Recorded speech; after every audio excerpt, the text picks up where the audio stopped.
Thanks for listening to the Pharmacy Podcast Network.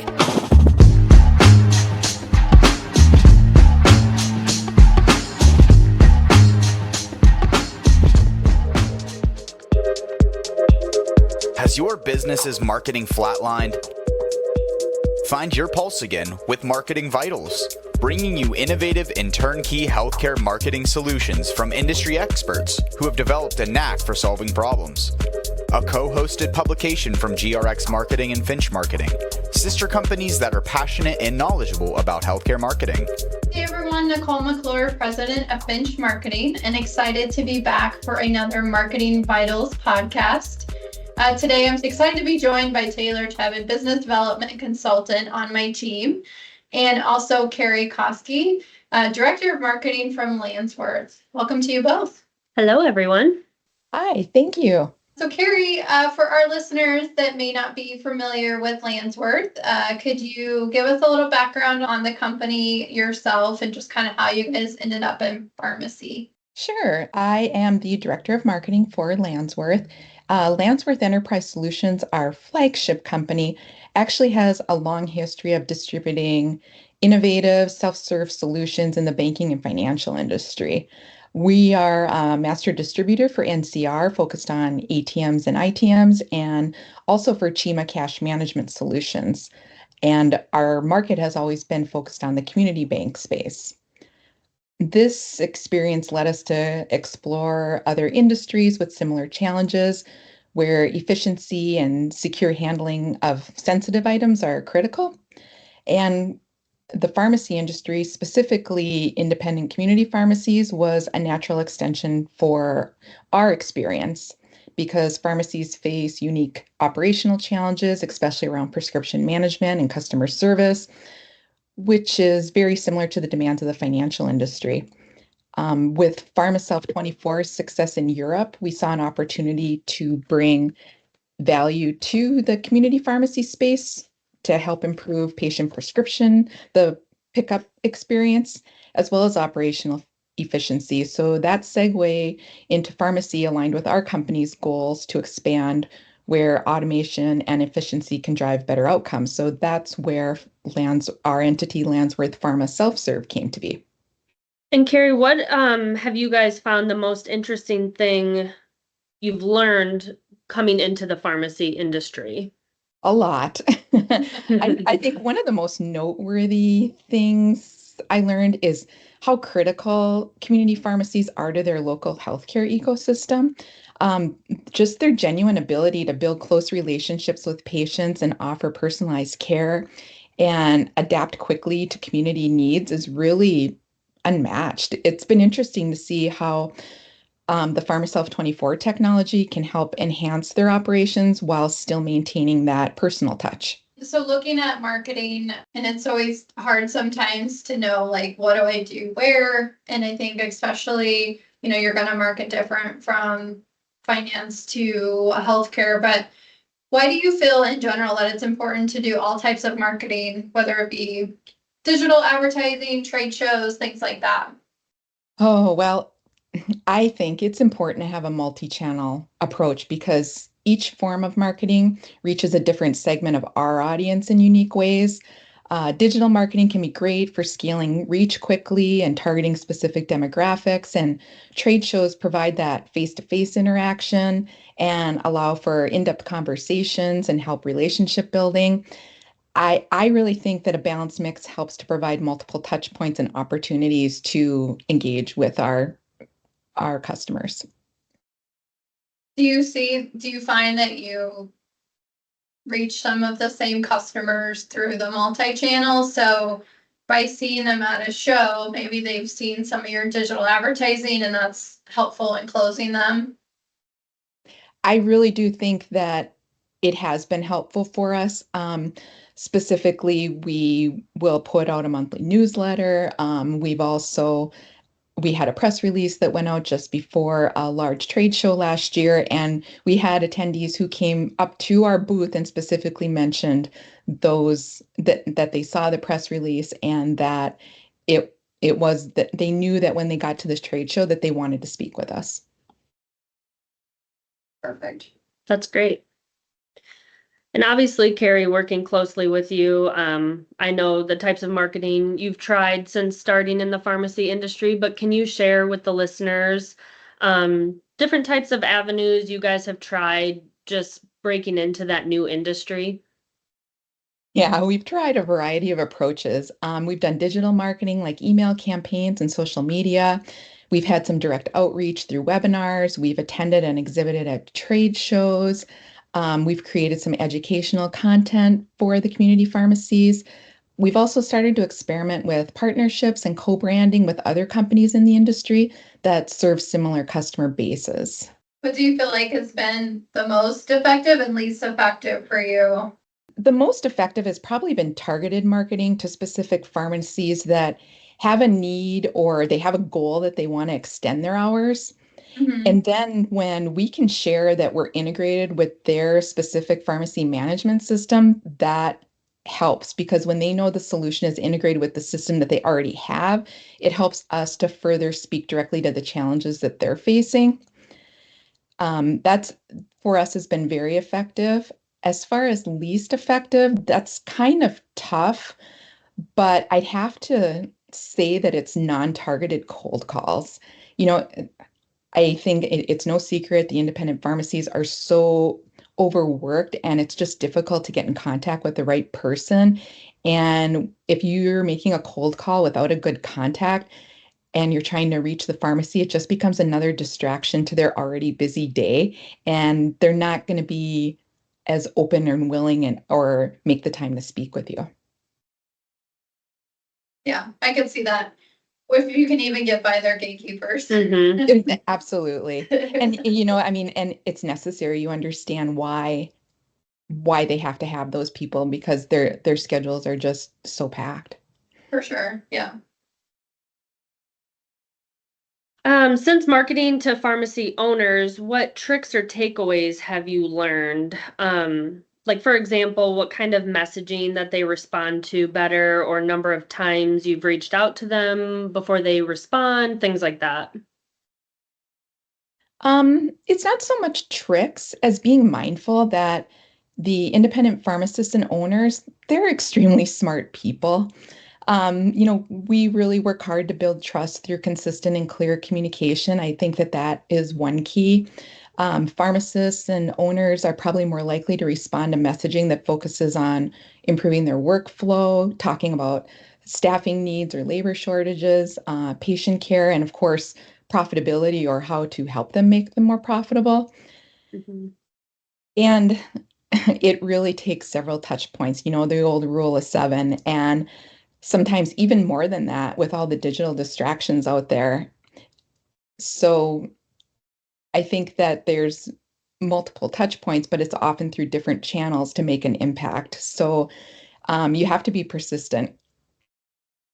Yeah, and you talked about the importance of kind of helping solve their problems or seeing the numbers. And I know you guys are really good about sharing that, whether it's on your print materials or emails, things like that, having those stats and you guys have that like ROI calculator that you share, ways that your solution helps them and the problems that they face every day.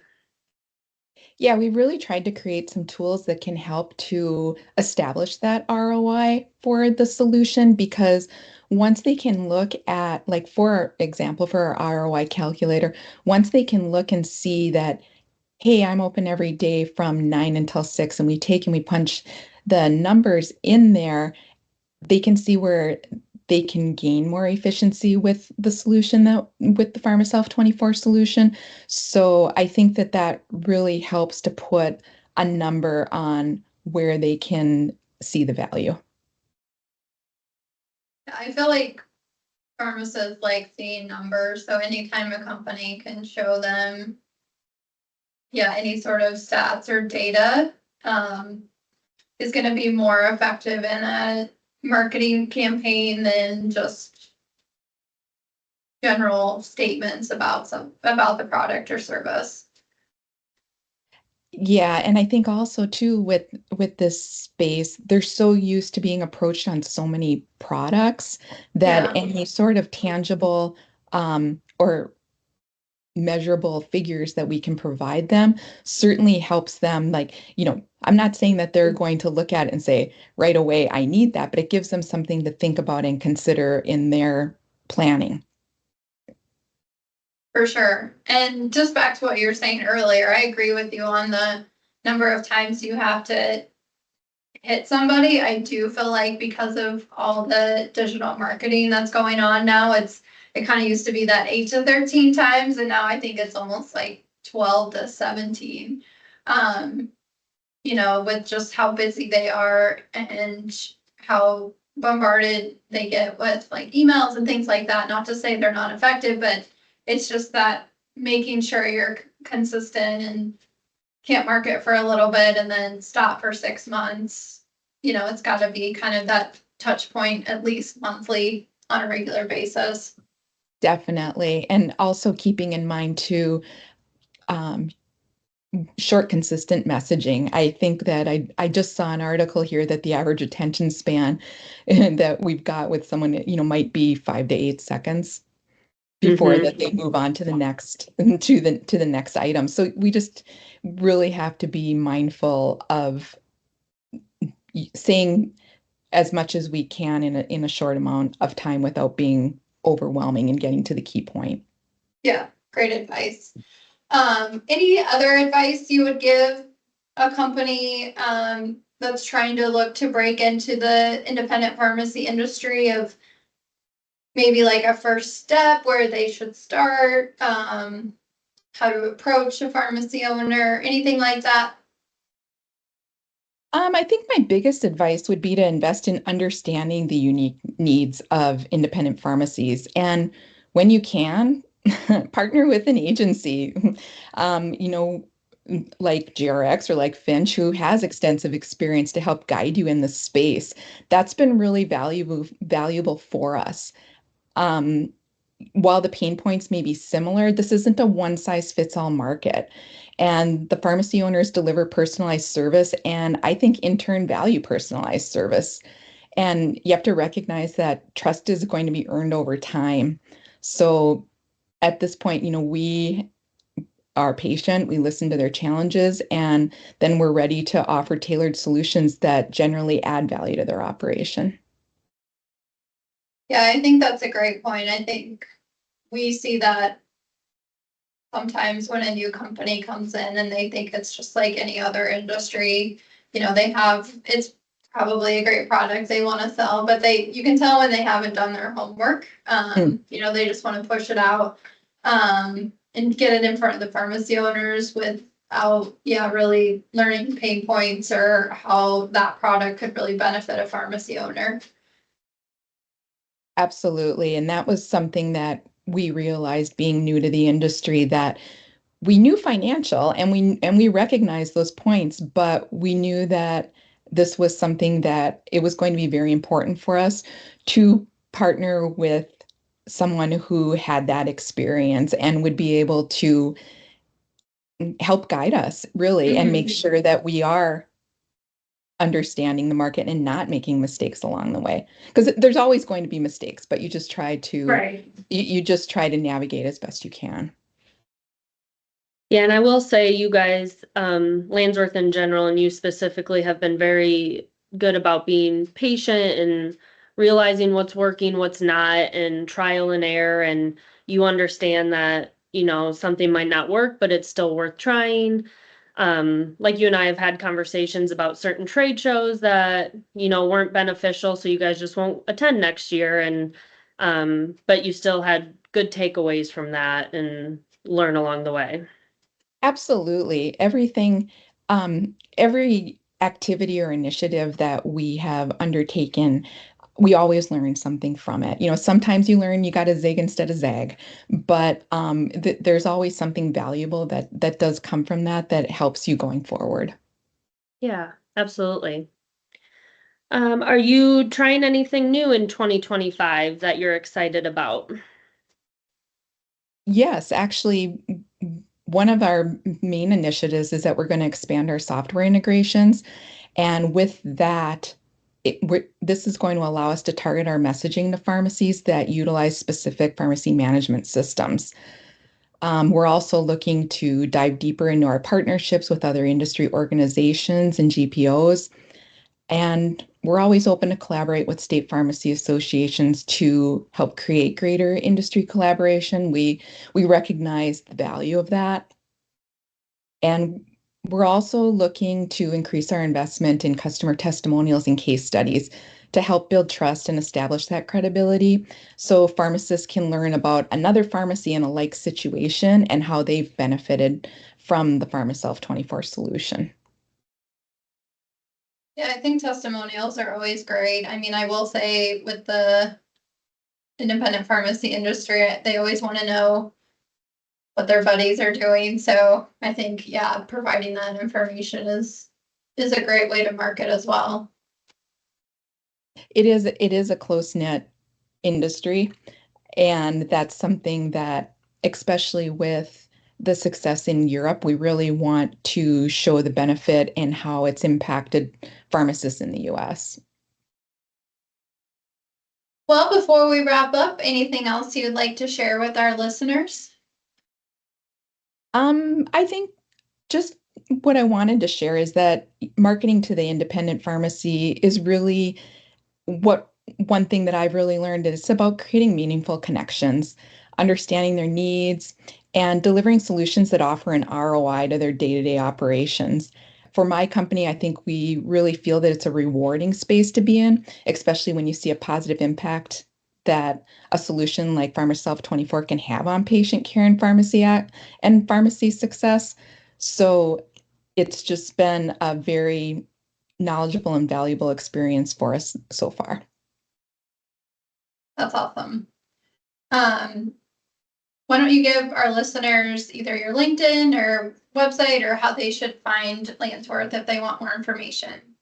Sure. That's our website is lansworthpharma.com. That's LANSWORTHPHARMA.com. And we can also be found by searching Lansworth Pharma Self-Serve on LinkedIn. You guys have a new website launching soon, so. Yes, we do. Yes, it should be live by the time I think actually this is Perfect. shared. So Perfect. Yep, we're really looking forward to that. All right, Carrie. Well, thank you so much for joining us today. We appreciate it. Well, thank you for having me here. It's been great to talk with you guys. Thanks for listening to Marketing Vitals podcast. This is Nicole and Taylor with Finch Marketing. For more information on marketing your product or services to independent pharmacy owners, reach out to us at finchmarketingsolutions.com.